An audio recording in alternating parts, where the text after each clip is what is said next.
Well, tonight on this interactive news segment, with me on the set is the Director of International Programs at Invisible Children, Lisa Dougan. Thanks for joining me. Thank you so much for having me.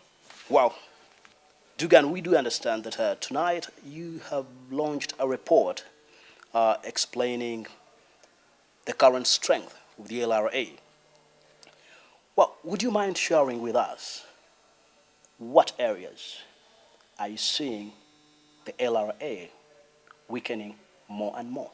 One is that on the encouraging side, we saw 13 Ugandan LRA combatants either defect or captured alive in 2014. And Ugandans have traditionally been amongst the top leadership of the LRA. Joseph Kony is normally very protective of the leadership being purely Ugandan. So to see 13 Ugandans leaving the battlefield is a huge blow to their fighting capacity. However, that change has also seemed to open up the door to Kony now promoting some actually non-Ugandan abductees to be within the junior ranks of the LRA, which is a newer development that we've seen before. On a more discouraging side with the trends we saw in 2014, there was actually an increase in LRA attacks and abductions that was a reverse from the trend that we were seeing for the previous 3 years.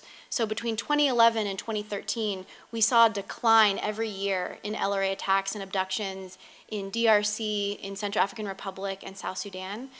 This past year, particularly in DRC and CAR, we saw an overall increase in attacks and abductions. You are saying that you have seen about some new faces of abduction joining the LRA command structure. Mm-hmm. Do you mind sharing with us what kind of boost have these brought into the LRA operations? There's one particular LRA commander who was promoted named Awila who successfully followed through on an assignment he was given to retrieve elephant tusks out of Garamba National Park in Congo. And he trafficked about 50 tusks up to Kony's group in a Sudan-controlled area. And so he successfully completed a mission he was given, was promoted. So we're seeing that people, certain people that Kony is putting in leadership now, it's in response to them effectively carrying out orders that he's given. Are you trying to say that the LRA, now their source of livelihood, how they can't survive, is about dealing in illegal trade of ivory, gold, and where do they take it? Where do they sell these minerals? I think it's fair to say that ivory, gold, and diamond trafficking in recent years has become a newer aspect of how the LRA survives, and it's an important element of their survival. It's by no means the only way that they survive. They continue to loot and attack communities. The violence that we see in DRC and CAR with the LRA is very much, the result of the LRA trying to survive by preying on communities. However, their newer engagement in ivory trafficking, as well as some opportunistic gold and mining trafficking in CAR, is becoming another means of survival for them. In terms of who they're working with, it's a combination of people. Some gold and diamonds, we have information that leads us to believe that some of that trading has happened with former Seleka rebels, the rebel coalition in CAR. And then in terms of the ivory, gold, and diamonds that are trafficked up to where we believe Kony's group to be located, there's a combination of actors there, military forces, traders, maybe some ex-Seleka forces as well in this region who will trade ivory, gold, and diamonds for supplies that the LRA want. Do you mind expounding on the relationship between the Seleka rebels and the LRA rebels in terms of their military operations?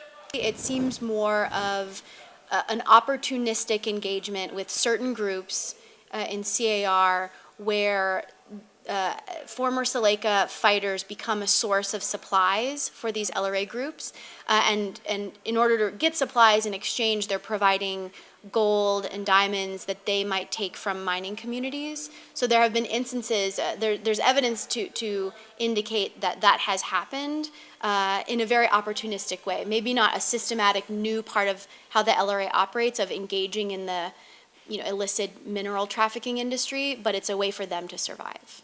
The Seleka rebels, in other words, we know that Dominic Ongwen surrendered to the Seleka rebels, and it is the Seleka rebels who had to hand him over to the U.S. forces in the Central African Republic. Was it not an act of betrayal? It's mentioned in the report that the role that Seleka or former Seleka rebels played in the handover of Dominic Ongwen to U.S. security forces, it was a more recent development in a very complex relationship that the LRA has with Seleka. So if you look at the history of engagement that the LRA has had with Seleka rebels over the course of the last couple of years, there have been times where LRA groups and Seleka groups have clashed and fought in certain parts of CAR. And then, as I mentioned before, there are other times where Seleka has actually been a supply line for some groups where the LRA has traded minerals with them. So it's a very complex roller coaster of a relationship, and the situation with Dominic Ongwen was just one of the most recent developments in that relationship. Now, share with us about something to do with the abductees, civilian abductees. Do you, as Invisible Children, do you know what they are doing, how they are surviving? Yeah, really great question. I'm so glad you asked, because overall the reintegration process of LRA returnees has massive gaps across the region, including in northern Uganda. I think there's still a huge need for more support and resources to help with the reintegration of those coming back from the LRA. But certainly in South Sudan, Central African Republic, and Democratic Republic of Congo, there are huge urgent gaps in support to those coming back from the LRA and to the communities that are receiving returnees back. Psychosocial support, livelihood support, sensitization of communities. There's a huge lack of that right now. We are trying to do what we can, but it's very much going to take a collaborative effort, and we strongly urge the international donor community to invest in those needs. What do you do to them as Invisible Children when these people return? Because I do believe that sometimes you are the first point of contact when they return. Things to do with social psycho support, with mental disturbances. So we've played a few different roles over the years. Certainly in northern Uganda, the work that we did starting back in 2005 involved both supporting the education of those coming back from the LRA and those that are impacted by the LRA in other ways. A VSLA program that helps not only LRA returnees kind of integrate back into society and have a source of livelihood, but in a way that's in community with the society that they're returning back to. So it's very much a communal approach to helping LRA returnees enter back into a somewhat normal life. In CAR right now, we're working with local partners to support. There was a LRA Victims Association that was started by the local community. We've been doing some capacity building with them and working together with them, actually establishing a facility where livelihood trainings, vocational trainings can be provided. And I think one of the things that I'm particularly most proud of that we've been involved with throughout DRC, CAR, and South Sudan has been community sensitization. Are you convinced with this report that the LRA strength is no longer an issue that people should get worried about, even regional governments? No, I'm convinced of the exact opposite. I think if you look at the pattern of LRA activity, their ability to survive in very difficult circumstances, and the fact that they're not a rebellion at this point that's trying to overthrow a government. So there's not a point at which the LRA is so weak that they can't accomplish their goals. Their goal right now is to survive.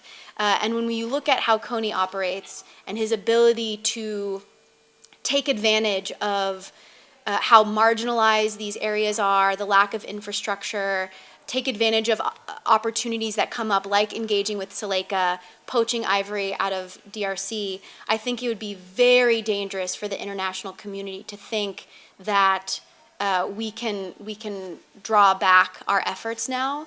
It's very important that the regional and international effort to address the LRA continues on. Thank you, Dougan, for joining me on this very interactive news segment where we discuss issues that affect the people. Thank you very much. Thank you so much.